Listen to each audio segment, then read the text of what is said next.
good, interesting points that were discussed already. So what I'm trying to do now is just taking a journey in it in terms of that what is IoT, what is intelligence, and then trying to centric it around the DALI aspect, how the DALI has been transitioning from the traditional lighting controls towards the IoT and the intelligent part of it. So I think the first part to move ahead is in terms of what is IoT. So it's a standard definition that I Googled and I got it. But then if I try to concentrate or drill it down, so basically it talks about that you have a couple of objects which are connected through internet or through other communication modes, wherein the data is being collected through sensors, systems, and then processed, and then you make a smart decision making based on the data collected. Now, based on that, there are three categories your all components are divided. One, the objects which are collecting the data and then sending it further.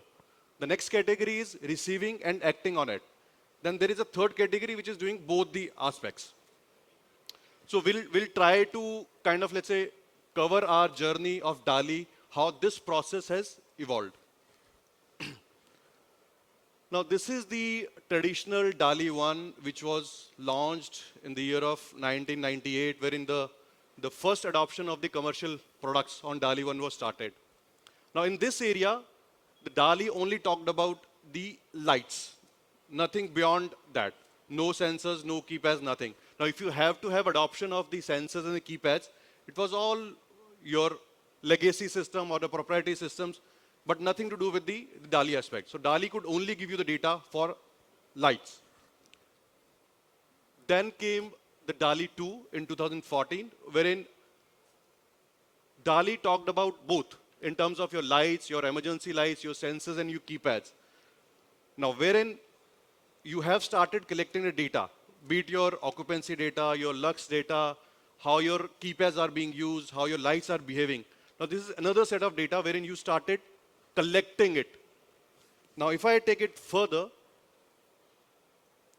so this is just a comparison in terms of how DALI 1 is being upgraded to DALI 2. So DALI 2 is basically all the features of DALI 1 plus the mandatory certification, the standardized controls, fixing the gaps, whatever were there, and then the new features. The first point, mandatory certification, what does that mean? DALI 1 was all, there is a checklist, you adopt it, and you start delivering your products. But it can happen that if you have two manufacturers providing you DALI 1 products, the behavior can vary. But with DALI 2, all goes into an independent lab wherein everything is being tested. But the output side is that the experience that you get, both the products would behave same on DALI technology.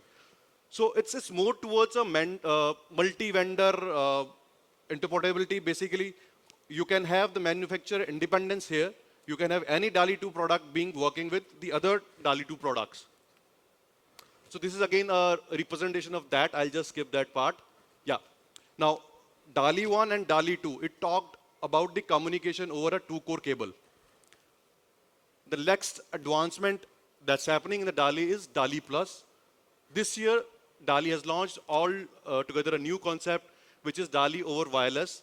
And that's talking about all your products talking to each other over an IP-based network. Now, there is a part called as part 104. This part 104 talks about the communication that will be happening on your products.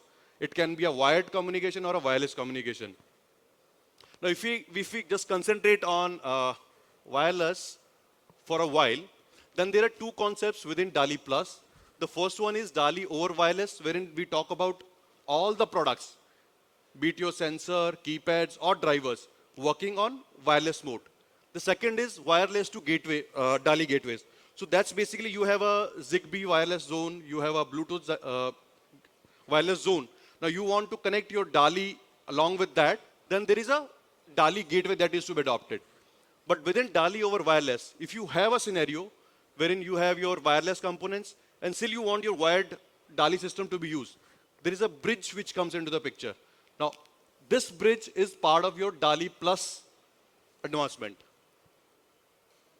Now, if we just look at the overall scheme of things, how the overall architecture in terms of the wireless solution would look like, So this point number one is your application controller, which was initially the brain in the wired one, is working as a wireless gateway here, which can connect to a wireless driver, that's point number two, a wireless emergency light, a wireless sensor at point number five, wireless switch at six, and then a bridge. If you have wired products, that can also be connected here. So if we look at a bridge, so bridge is basically talking to the other wireless products over a wireless communication, but at the back, it is connecting all your wired products. So what's happening here, be it a wired solution or a wireless solution, the commands or the controlling is happening using the DALI signals. It's just that how that DALI signal is being transported to the other product is just making a difference.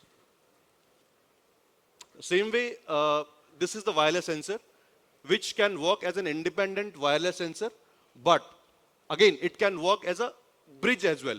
So the second image basically shows this working of the sensor as a sensor and as a bridge, both. So this is the smart driver.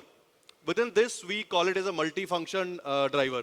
So at this side, you can just see there is a DA written. If we connect the DALI loop here, you're using this as a wired solution.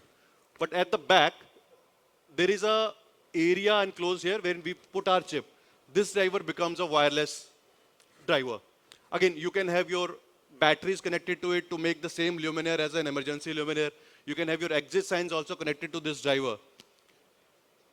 Basic idea of this aspect is that you are reducing your number of SKUs in the implementation of your lighting intents, and you're enhancing the properties of collecting the data.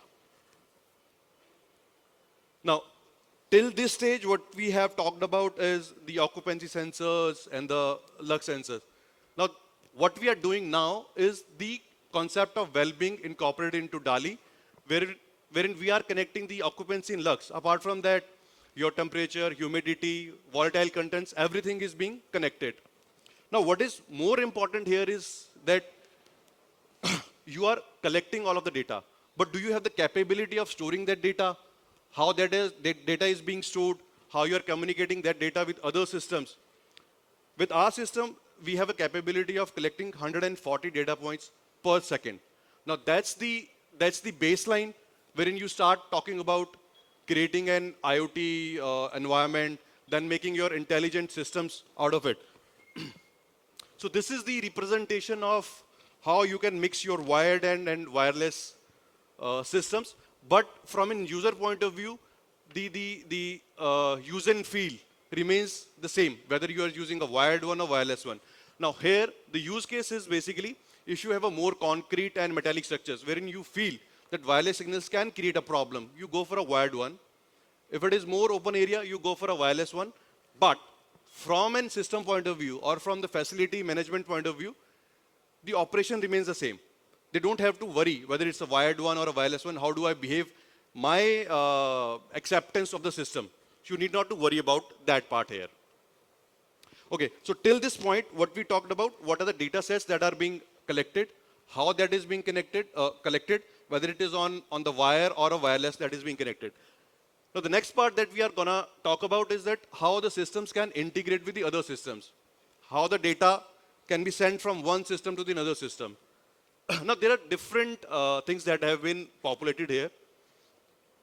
Most of the time, we use BACnet, we use third-party analytics like your UDP protocols for exchanging the data set and all.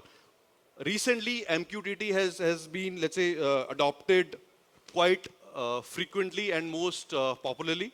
Reason being, MQTT provides a very lightweight mechanism for the data transfer between the different systems. Now, how does it work? It works based on the concepts of your subscribers and publishers. My sensor collects the data, there is an occupancy. I just publish it. Now, whoever wants to just get that data will subscribe to that data, and that data set is being available to the other system. If you want that data to happen locally at the controller level, that's a possibility.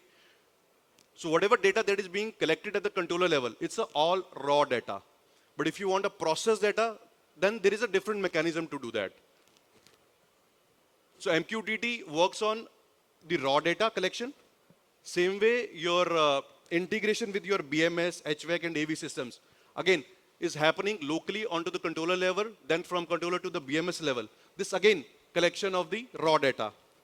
But if we go further, if we try to get into the API-based integrations, now here you have both the flexibilities. You can get your raw data as well and your process data as well. This is just one of the examples that I have shown here. Now, if you just give a API for post and that of a scan of the loop, so what will this API would do? It will just scan all the addresses and give that information back to the system. So it's as simple as just calling address 1 and getting the data back. Same way, if I want to execute a command wherein I want to switch off or change the intensity of the lights, I just need to send an API command and then it will take that corresponding action. So now this is a representation wherein we say that we collected data, we integrated the data. Now how do we analyze the data? So this is one of the representation wherein we say that how our building is behaving, how my lights are behaving. Is there any problem in the light or not? Whether my lights are on 100% or off or what all things. So this is the representation of the data that you have collected and then you put it into a meaningful sense. Now this data can be transferred at raw level, process level, whatever level that you want to get your data set for further decision making. Then these are some of the analytics based on the power consumption of the site. What is the carbon footprint that you have optimized? What is the savings that you have done in terms of units, in terms of your money saving and all? Then how your site is behaving in terms of are there any issues in it? How your controllers are behaving, how your lights are behaving. In terms of your criticality of the issues, major issues, how those issues fall into these categories. You can do all those kind of smart controlling and maintenance of your site. So this is another data set for your occupancy. So which is basically becoming a baseline for the space utilization data set wherein you have captured all the data. How many time the occupancy has been there in the room. What is the average occupancy for the working hours? What is the average occupancy for your off hours? How your occupancy has been for the complete day. Now, if you just try to populate it on your layouts in terms of your heat maps, that gives you actual utilization, how your space is being utilized based on your occupancy data. Your power is occupied in terms of, let's say, utilized on the different areas of the floor. So you can optimize your decision making in terms of, there can be a situation that your daylight intent that you have implemented in red area is not correctly implemented. You redesign it and you re-implement and then you analyze how the site is behaving now. So these are the things that we discussed and we wanted to always implement it, with which we had initiated our journey. And the journey of collecting the data was simplified because of the cloud application that we work on. The 4 principles were easy to install, future-proof, whatever you want to implement, you should be able to do that.